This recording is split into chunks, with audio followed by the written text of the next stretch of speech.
یہ نقش بنائیں اور تکیے کے نیچے رکھ کر سو جائیں اور جو چاہیں معلوم کریں۔ عجب انکشاف غیب اور ہر راز جاننے کا عمل، اللہ کے حکم سے خواب میں سب معلوم ہو جائے گا۔ بسم اللہ الرحمن الرحیم۔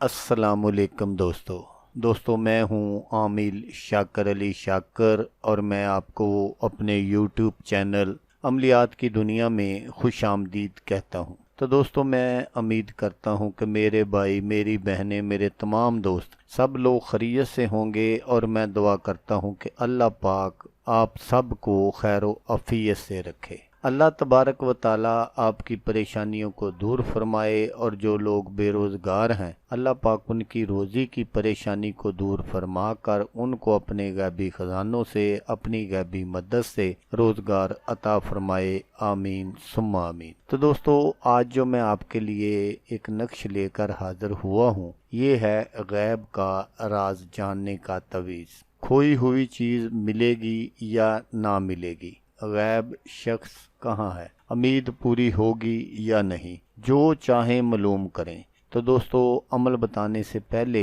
آپ دوستوں سے ایک چھوٹی سی گزارش ہے کہ اگر آپ میرے چینل پر پہلی بار آئے ہیں اور آپ نے ابھی تک میرے چینل کو سبسکرائب نہیں کیا تو آپ میرے چینل کو سبسکرائب کر لیں اور بن جائیں میرے چینل کے ممبر، تاکہ میں یوں ہی کوئی ویڈیو اپلوڈ کروں تو اس کا نوٹیفیکیشن آپ کو فوراً مل جائے۔ تو دوستو اس دنیا میں کون ایسا بندہ ہے جو اپنے اچھے اور برے حالات کو نہ جاننا چاہتا ہو؟ اپنے اچھے اور برے حالات کو جاننے کے لیے کچھ دوست استخارہ وغیرہ کرواتے ہیں، اور کچھ نجومیوں کو اپنا ہاتھ دکھاتے ہیں، اور کچھ عاملوں کے پاس حاضریاں دیتے ہیں کہ بابا جی ہم بہت تنگ دستی کی زندگی گزار رہے ہیں، ہمیں دیکھ کر بتائیں کہ یہ ہماری مشکلات کب ختم ہوگی۔ اور وہ عامل حضرات اور نجومی ان سے اچھے خاصے پیسے بٹور لیتے ہیں۔ یہاں مجھے ایک بات کی سمجھ نہیں آتی کہ جب آپ تنگ دستی کی زندگی گزار رہے ہیں تو ان نجومیوں اور عاملوں کو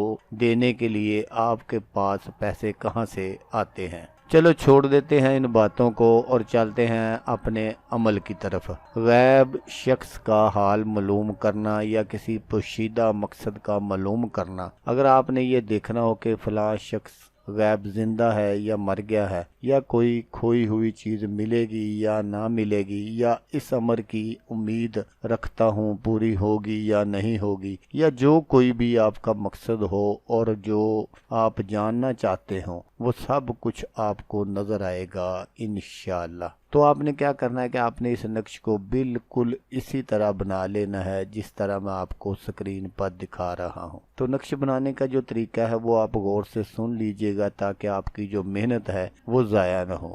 تو جب آپ کا یہ نقش کمپلیٹ ہو جائے تو آپ نے اس کو اپنے تکیے کے نیچے رکھ کر سو جانا ہے۔ انشاءاللہ جو کچھ بھی آپ جاننا چاہتے ہوں گے وہ سب کچھ آپ کو خواب میں معلوم ہو جائے گا۔ لیکن دوستو یہاں یہ بات ضرور یاد رکھیے گا کہ جب آپ نقش کو اپنے تکیے کے نیچے رکھیں تو جس کام کے متعلق بھی آپ جاننا چاہتے ہیں آپ نے اس کا کامل تصور اپنے ذہن میں رکھ کر سونا ہے۔ تو دوستو جب آپ نقش بنائیں تو جب تک آپ کا نقش کمپلیٹ نہ ہو جائے تو آپ نے یہ پڑھتے رہنا ہے، الف لام میم صاد۔ تو انشاءاللہ آپ کو پہلی ہی رات میں سب کچھ معلوم ہو جائے گا۔ تو دوستو سب سے جو ضروری بات ہے وہ یہ ہے کہ آپ نے اس نقش کو بنانا کیسے ہے۔ تو آپ نے اس نقش کو زعفران سے بنانا ہے۔ آپ نے پنساری کی دکان سے زعفران لے لینا ہے، لیکن زعفران 1 نمبر ہونا چاہیے۔ تو اس کو آپ نے عرق گلاب میں مکس کر لینا ہے، اور آپ نے 1 عدد سفید کاغذ پاک صاف لے لینا ہے، اور پھر آپ نے قلم سے اس کاغذ پر اس نقش کو بنانا ہے۔ تو اس نقش کو بنانے کا جو ٹائم ہے وہ صبح فجر کی نماز کے بعد ہے۔ جب آپ صبح فجر کی نماز پڑھ لیں تو اس کے بعد جب سورج طلوع ہو جائے تو اس وقت آپ نے اس نقش کو بنانا ہے۔ تو دوستو اگر آپ بالکل اسی طرح اس عمل کو کرتے ہیں تو آپ اپنے مقصد میں 100% نہیں 1000% کامیاب ہو جائیں گے انشاءاللہ۔ تو دوستو اگر آپ کو ویڈیو اچھی لگے تو آپ نے اس کو لائک اور شیئر ضرور کرنا ہے۔ ہو سکتا ہے آپ کو ضرورت نہ ہو، کسی اور دوست کو ضرورت ہو، کوئی اور دوست ہو جو یہ سب کچھ کرنا چاہتا ہو تو اس کا بھلا ہو جائے گا اور وہ دعائیں دے گا آپ کو بھی اور مجھے بھی۔ تو دوستو جیسا کہ میں آپ کو ہر ویڈیو میں کہتا ہوں، اس بار بھی کہوں گا کہ آپ نے اس ویڈیو کو دیکھا، اس کے لیے آپ کا شکریہ۔ دعاؤں میں یاد رکھیے گا۔ اللہ حافظ، اللہ حامی و ناصر۔